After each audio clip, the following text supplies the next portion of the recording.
Hi, so today we're going to show you how to log into your Facebook from your Instagram account. Let's start by opening the Instagram app. Once here, just head over to your profile down here. Then click the three bars up there. Head out to settings.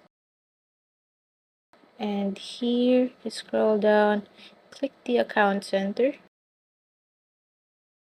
Here we can see the different accounts that are joined by Meta. We have the Facebook and Instagram account. So let's just go back from the account center settings. We can check out here the sharing access, what profiles we have.